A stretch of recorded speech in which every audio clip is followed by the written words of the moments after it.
Bonjour tout le monde, bienvenue à la capsule Demandez au coach avec moi, Olivier Grégoire, entraîneur. Alors j'ai reçu plusieurs de vos questions par la page Facebook de Virtuo Gym. Je décide de prendre un petit peu de temps parce qu'il y a des très bonnes questions, des questions là, de base aussi auxquelles il faut répondre pour que tout le monde connaisse la base de l'entraînement ou la nutrition. Et je vous invite dans les prochaines semaines à faire la même chose, envoyer vos questions sur la page de Virtuo Gym. Puis je fais des capsules comme ça dès qu'on aura une quantité de questions intéressantes à répondre.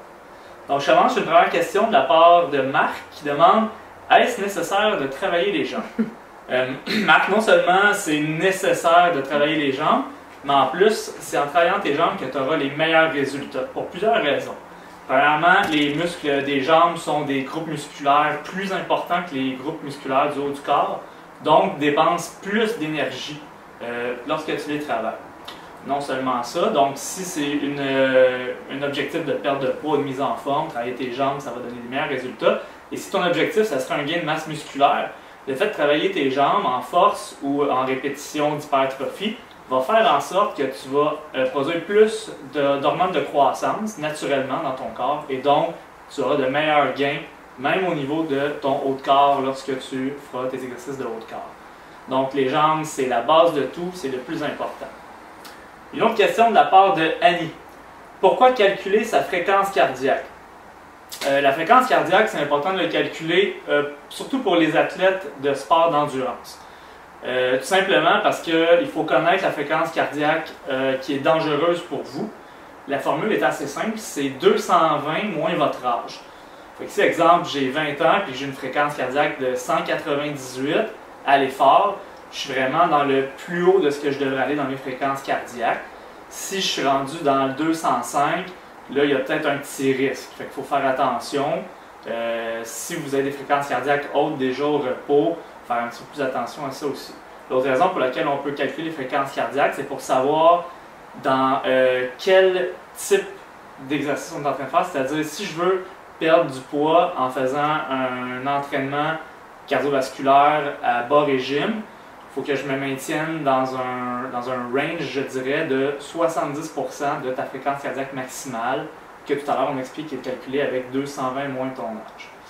Fait que ça peut servir à faire des entraînements avancés au niveau endurance cardiovasculaire, aussi au niveau de la sécurité là, par rapport à ta fréquence cardiaque maximale. Prochaine question. Pierre, l'entraînement est-il possible pendant la grossesse? Pierre, pour toi non, mais pour ta femme c'est possible, ou pour la demoiselle c'est possible. En fait, j'ai eu la chance moi-même de suivre une de mes clientes pendant 2 de ses grossesses et l'entraînement est non seulement possible, mais très recommandé.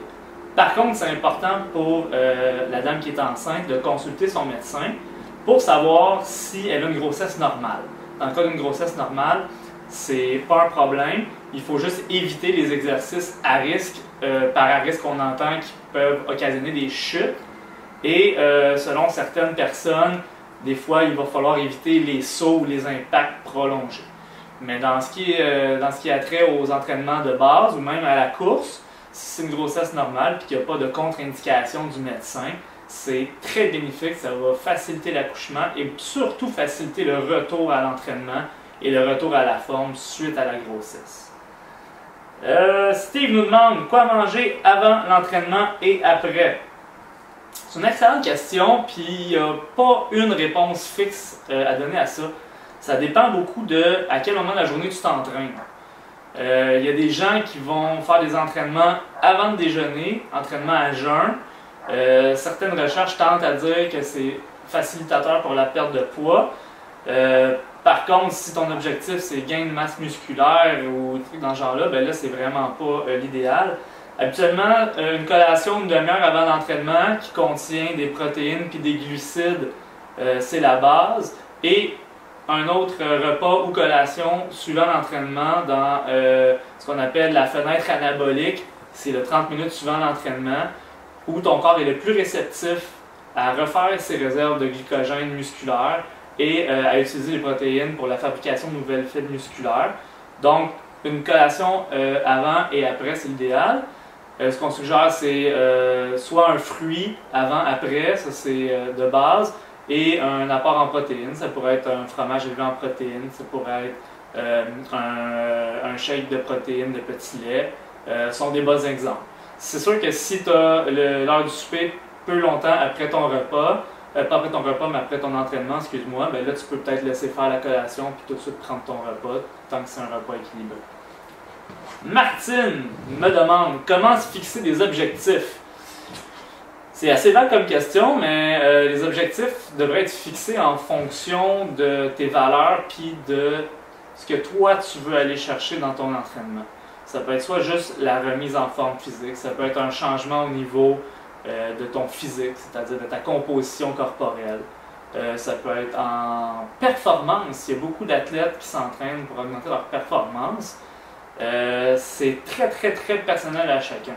Si tu n'as aucune idée des objectifs que tu veux toi-même t'imposer, ben peut-être regarder pour une petite compétition X, Y, Z qui pourrait te servir de motivation à l'entraînement. Ça peut être une course à obstacles, ça peut être un 10 km sur le plat, ça peut être une compétition de style CrossFit, ça peut être une compétition de style fitness, ou ça peut juste être de t'améliorer au volleyball quand tu joues au beach l'été. Fait que ça serait d'avoir plutôt un objectif que tu vas mettre en lien direct avec ton entraînement, puis que tu vas demander à ton entraîneur de te faire un entraînement spécifique à ton objectif. On continue avec Mélissa aux questions très populaires chez les demoiselles. Peut-on perdre de la cellulite? Oui et non, est la réponse. La cellulite, c'est grandement influencé par les hormones. Tu as un certain contrôle au niveau hormonal, c'est-à-dire l'entraînement avec des charges va diminuer un petit peu ton estrogène, augmenter un peu ta testostérone. C'est l'estrogène beaucoup qui va faciliter la cellulite, l'apparition de cellulite. Par contre, tu as un gros facteur génétique aussi là, qui fait que tu as un contrôle partiel sur la cellulite que tu as. Il y a des gens qui vont en faire très facilement, il y en a qui n'en auront jamais, même en surpoids. La base, ça serait être actif physiquement, avoir une alimentation saine et faire très attention au sodium. Les plats que tu utilises pour la nourriture, essaie d'avoir des plats de verre parce que les plats de plastique, surtout quand on les chauffe, vont faire augmenter l'estrogène. Et pour le reste, c'est boire énormément d'eau. Énormément, pour quelqu'un de normal, c'est peut-être 1 à 2 litres, mais quelqu'un qui a une vie active, ça serait peut-être 3 à 4 litres idéalement.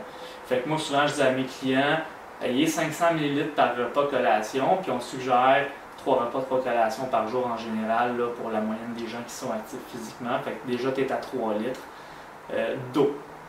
Okay? Fait que ça, c'est des trucs un petit peu pour diminuer les risques d'apparition ou diminuer la cellulite apparente. Mais il faut quand même aussi apprendre à accepter son corps comme il est, puis accepter qu'il y a un facteur génétique et un facteur hormonal qui n'est pas 100% dans votre contrôle. Yves nous demande, doit-on s'entraîner quand nous sommes malades? Bon, d'un point de vue éthique, Yves, si tu t'entraînes dans une salle d'entraînement, c'est presque déconseillé parce que tu vas mettre tes mains partout, puis les gens vont tous tomber malades, puis là tu nuis à l'entraînement de la société en général. Mais si c'est juste un rhume, que tu as tes Kleenex et ton Purell, il n'y a pas de problème. Si ton niveau d'énergie est très bas, ton corps a besoin de beaucoup d'énergie pour combattre les virus, les infections et tout ça. Fait que si en plus tu vas t'entraîner là-dessus, ça se peut que tu nuises un petit peu à ta récupération. Aussi, tu es peut-être mieux d'en profiter pour dormir un petit peu. Mais quand on parle d'un rhume ou de trucs comme ça, il n'y a pas vraiment de problème. C'est plus là, quand on parle de maladies qui te demandent un petit peu plus de récupération, d'énergie, surtout tout ce qui est contagieux. Là, essaie de ne pas contaminer ton gym au complet. Kathleen nous demande, est-ce vrai que s'entraîner ne fait pas perdre de poids? Ça dépend toujours de ton alimentation, évidemment. Si tu t'entraînes avec ton pot d'Haagen-Dazs dans tes mains, non, tu ne perdras pas de poids. Par contre, si tu as une alimentation équilibrée, que tu fais attention, c'est 100% sûr que l'entraînement peut permettre de perdre du poids. Mais là, il faut faire une distinction par contre. Ça va te permettre de perdre du gras, mais pas nécessairement du poids sur la balance. Parce que la composition corporelle change à l'entraînement. Fait que si tu fais un entraînement avec des charges, il y a une chance, en fait, on te le souhaite, que ta masse musculaire augmente. Okay? On ne veut pas que tu ressembles à Hulk, mais en augmentant un peu ta masse musculaire, tu vas augmenter ton métabolisme de base. ce qui va te permettre de dépenser plus d'énergie dans ta journée juste à exister. Parce que ta masse musculaire, pour exister, a besoin de calories. Fait en faisant un entraînement où tu lèves des poids, un entraînement de musculation, tu vas augmenter ton métabolisme de base et donc dépenser plus d'énergie, par le fait même, diminuer ton pourcentage de gras. Mais quand tu embarqueras sur la balance, il n'y aura peut-être pas de grosse différence. Moi, ce que je suggère, c'est de ne pas trop se fier à la balance, de plutôt se fier à comment tu te sens, à ton miroir et à ta taille de pantalon. Fait que si sur la balance, tu étais à 125 livres, puis qu'après 2 mois d'entraînement, tu es à 123 livres, il est possible que tu aies perdu 7 livres de gras, mais que tu aies gagné 5 livres de muscle. J'exagère peut-être avec 5 livres de muscle en deux mois, mais pour quelqu'un qui commence, c'est possible. Fait que c'est plus de regarder au niveau de comment tu te sens, ton physique, comment tes pantalons font. Parce que le poids comme tel, c'est pas un bon indicateur.